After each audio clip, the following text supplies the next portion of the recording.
Hello, আসসালামু আলাইকুম viewers, welcome to my channel Sajia Satghar one চ্যানেলের থেকে স্বাগতম সবাইকে। তো বন্ধুরা, এখানে দেখুন আমি কড়াইটা গরম করে নিচ্ছি।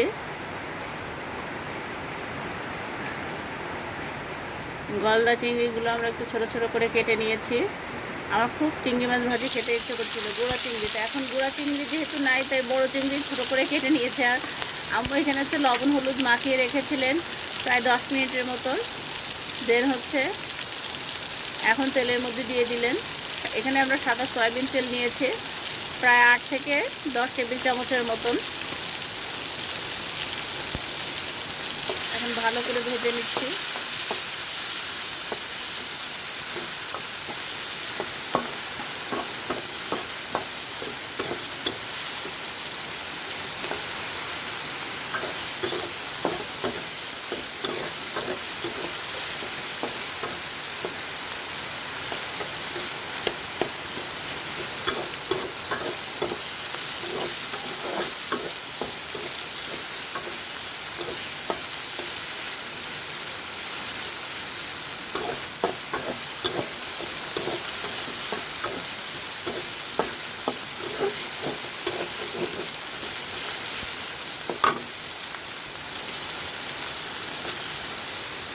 এখন পেঁয়াজ কুচি করে রেখেছিলাম, সেটাও হলুদ লবণ দিয়ে মাখিয়ে রেখেছিলাম, সেটা দিয়ে দিলাম। কাঁচামরিচ, পেঁয়াজ কুচি নিয়েছি আমি 1 কাপ পরিমাণ এখানে। আর কাঁচামরিচ হচ্ছে ফালি করে দিয়েছি, ছোটো ছোটো করে কাটিনি। এখন নেড়ে চেড়ে ভালো করে ভেজে নিচ্ছি। চিংড়ি মাছ ভাজি মরিচ দিয়ে খেতে চেয়েছিলাম, আম্মু সেটা করে দিচ্ছেন।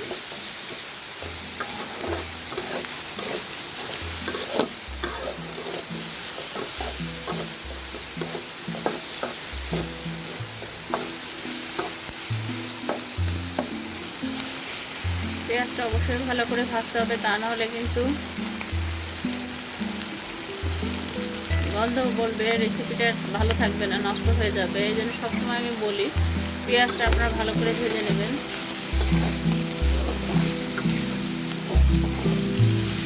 আর যেহেতু চিংড়ি মাছ ভাজি হচ্ছে, তার মধ্যে হচ্ছে কি পেঁয়াজ এবং কাঁচামরিচ এমনিতেই ভাজা ভাজা হয়ে যাবে।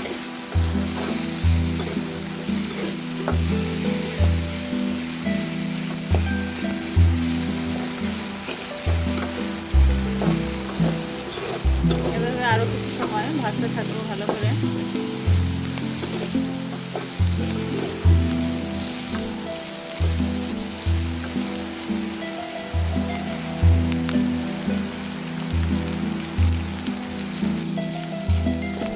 দেখুন ভেজে নিচ্ছি।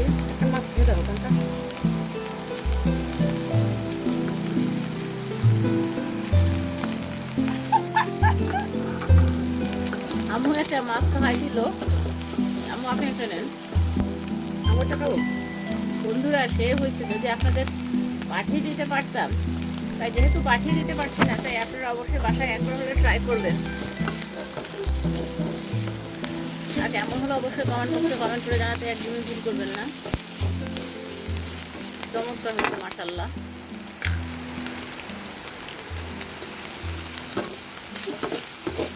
লবণ একটু কম হয়ে গেছিল মনে হচ্ছে, এই জন্য আরেকটু দিয়ে নিলাম।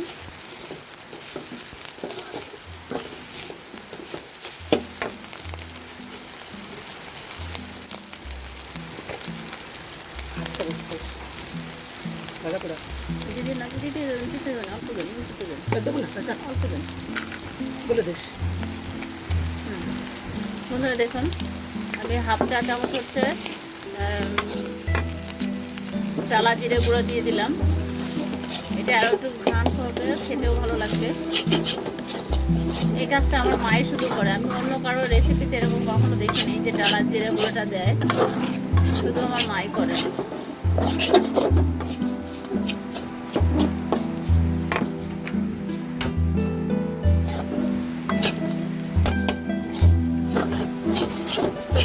ফাইনালি আমার হয়ে গেছে। এখন আমি নামিয়ে সার্ভিস করে তারপরে আপনাদের সামনে হাজির করি। তো ফাইনালি দেখুন বন্ধুরা, আমার কিন্তু চিংড়ি মাছ ভাজিটা কিন্তু হয়ে গেছে। এই ছিল আমার আজকের ভিডিও। ভিডিওটা ভালো লাগলে অবশ্যই লাইক কমেন্ট শেয়ার করে বন্ধুদের মাঝে ছড়িয়ে দেবেন এবং পাশে থাকা বেল আইকনটি প্রেস করে রাখবেন, কারণ হচ্ছে আমি যখনই নিত্য নতুন ভিডিও আপলোড করবো না কেন আপনাদের কাছে যাতে পৌঁছে যায়। সে পর্যন্ত সবাই ভালো থাকুন, সুস্থ থাকুন, নিরাপদে থাকুন। All time Sadia Sajghar on চ্যানেলের সঙ্গেই থাকুন। আল্লাহ হাফেজ।